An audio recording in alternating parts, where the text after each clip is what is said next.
Hi everyone. So today we're going to continue reading Charlotte's Web. Yesterday we read chapters 1 and 2, and just to go over what we read, this is Fern, and Fern lives on a farm, and she saved Wilbur the pig, and unfortunately her mom and dad said Wilbur is too big to keep on the farm anymore, so it has to go to her uncle's farm, but she can go visit Wilbur at the uncle's farm. So that's where we left off, and here we go. Chapter 3, Escape. The barn was very large.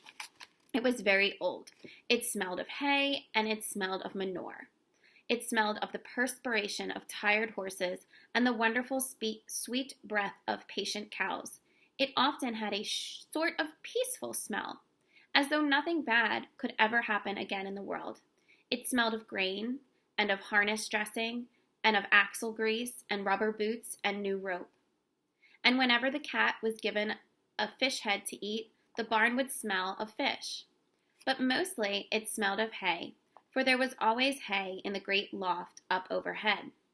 And there was always hay being pitched down to the cows, and the horses, and the sheep. The barn was pleasantly warm in winter when the animals spent most of their time indoors, and it was pleasantly cool in the summer when the big doors stood open wide in the breeze.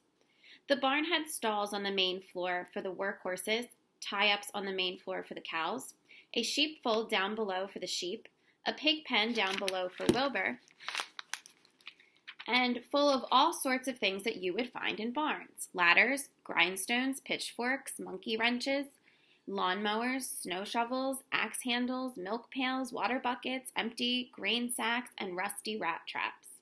It was the kind of barn that swallows you It's the kind of barn that swallows like to build their nests in. A swallow is a type of bird. It was the kind of barn that children like to play in. And the whole thing was owned by Fern's uncle, Mr. Homer L. Zuckerman. Wilbur's new home was in the lower part of the barn, directly underneath the cows. Mr. Zuckerman knew that the manure pile is a good place to keep a young pig. Pigs need warmth, and it was warm and comfortable down there in the barn cellar on the south side.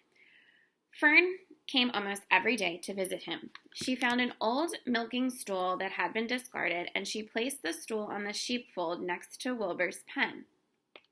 Here she sat quietly during the long afternoons, thinking and listening and watching Wilbur. The sheep soon got to know her and trust her. So did the geese who lived with the sheep. All the animals trusted her, so she was quiet and friendly. Mr. Zuckerman did not allow her to take Wilbur out, and he did not allow her to go into the pig pen. But he told Fern that she could sit on the stool and watch Wilbur as long as she wanted to. It made her happy just to be near the pig, and it made Wilbur happy to know that she was sitting there right outside his pen. But it was never any fun. No walks, no rides, no swings. One afternoon in June, when Wilbur was almost 2 months old, he wandered out into the small yard outside the barn. Fern had not arrived for her usual visit. Wilbur stood in the sun, feeling lonely and bored. "There's never anything to do around here," he thought. He walked slowly to his food trough and sniffed it to see if anything had been overlooked at lunch. He found a small strip of potato skin and ate it. His back itched, so he leaned against the fence and rubbed against the boards. When he was tired of this, he walked indoors, climbed to the top of the manure pile, and sat down. He didn't feel like going to sleep. He didn't feel like digging. He was tired of standing still, tired of lying down. "I'm less than 2 months old, and I'm tired of living," he said. He walked out of the yard again. "When I'm out here," he said, "there's no place to go but in. When I'm indoors, there's no place to go but out." "That's where you're wrong, my friend," said a voice. Wilbur looked through the fence, and he saw a goose standing there.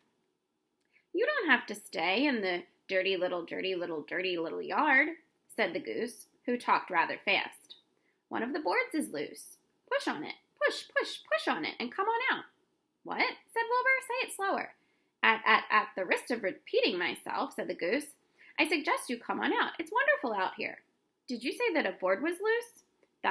I did, said the goose. Wilbur walked up to the fence and saw that the goose was right. One board was loose. He put his head down, shut his eyes, and pushed. The board gave way.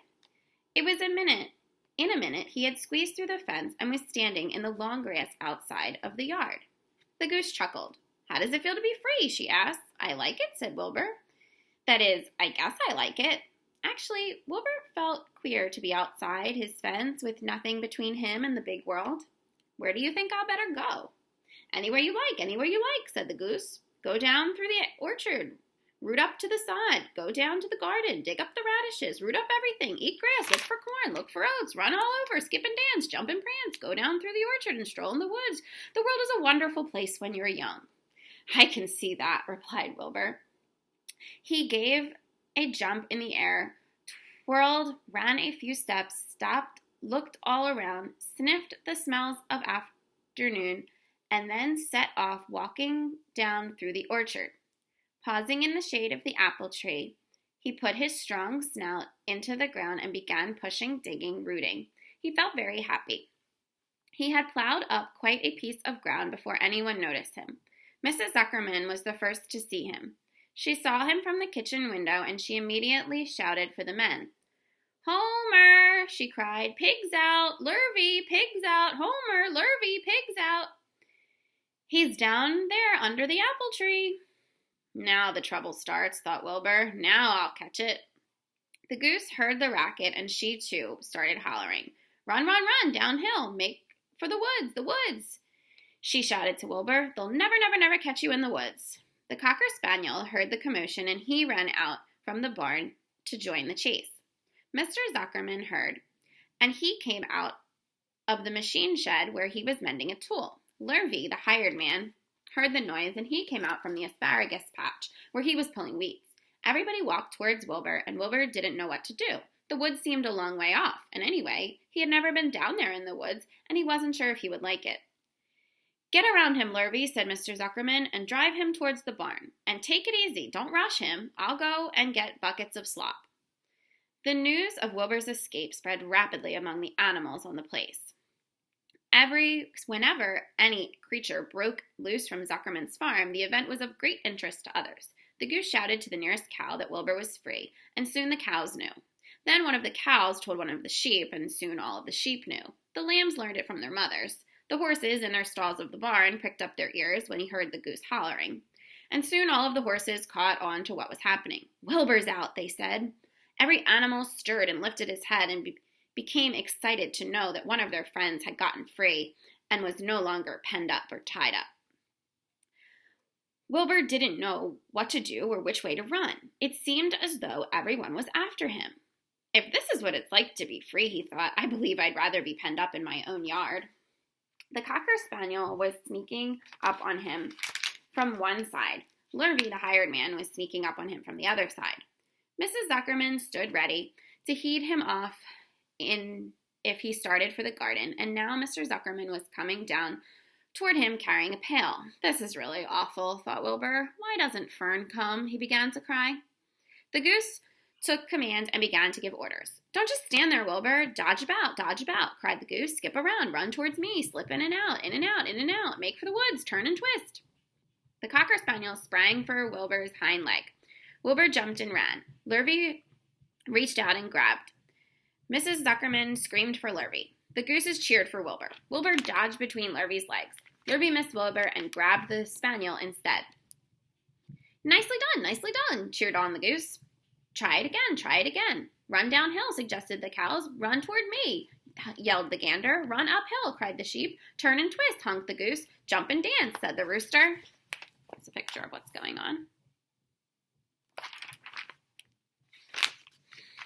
Look out for Lurvy, called the cows. Look out for Zuckerman, yelled the gander. Watch out for the dog, cried the sheep. Listen to me, screamed the goose. Poor Wilbur was dazed and frightened by all this hullabaloo. He didn't like being in the center of all of this fuss. He tried to follow the instructions his friends were giving him, but he couldn't run downhill and uphill at the same time. He couldn't turn and twist when he was jumping and dancing, and he was crying so hard he could barely see anything that was happening. After all, Wilbur was a very young pig, not more than a baby, really. He wished Fern was there, to take him in her arms and comfort him. When he looked up and saw Mr. Zuckerman standing quite close to him, holding a pail of warm slop, he felt relieved. He lifted his nose and sniffed. The smell was delicious. Warm milk, potato skins, wheat middlings, Kellogg's cornflakes, and a popover left from the Zuckerman's breakfast. "Come, Pig," said Mr. Zuckerman, tapping the pail. "Come, Pig." Wilbur took a step toward the pail. "No, no, no," said the goose. "It's the old pail trick, Wilbur. Don't fall for it. Don't fall for it. He's trying to lure you back into captivity. Captivity. He's appealing to your stomach." Wilbur didn't care. The food smelled appetizing. He took another step toward the pail. "Pig, Pig," said Mr. Zuckerman in a kind voice, and began walking slowly toward the barnyard, looking all about him innocently, as if he didn't know that a little pig was following along behind him. "You'll be sorry, sorry, sorry," called the goose. Wilbur didn't care. He kept walking toward the pail of slop. "You'll miss your freedom," honked the goose. "An hour of freedom is worth a barrel of slops." Wilbur didn't care. When Mr. Zuckerman reached the pig pen, he climbed over the fence and poured the slop into the trough. Then he pulled the loose board away from the fence so that there was a wide hole for Wilbur to walk through. "Reconsider, reconsider," cried the goose. Wilbur paid no attention. He stepped through the fence into his yard. He walked to the trough and took a long drink of the slop, sucking in the milk hungrily and chewing on the popover. It was good to be home. While Wilbur ate, Lurvy fetched a hammer and some 8-penny nails and nailed the board in place. Then he and Mr. Zuckerman leaned lazily on the fence, and Mr. Zuckerman scratched William's back with a stick. "He's quite a pig," said Lurvy. "Yes, he'll make a good pig," said Mr. Zuckerman. Wilbur heard these words of praise. He felt the warm milk inside his stomach. He felt the pleasant rubbing of the stick on his itchy back. He felt peaceful and happy and sleepy. This had been a tiring afternoon. It was still only about 4 o'clock, but Wilbur was ready for bed. "I'm really too young to go out into the world alone," he thought as he laid his head down. All right, so Wilbur is already getting into trouble. Tomorrow we'll see what he gets into in Chapter 4. See you later. Bye.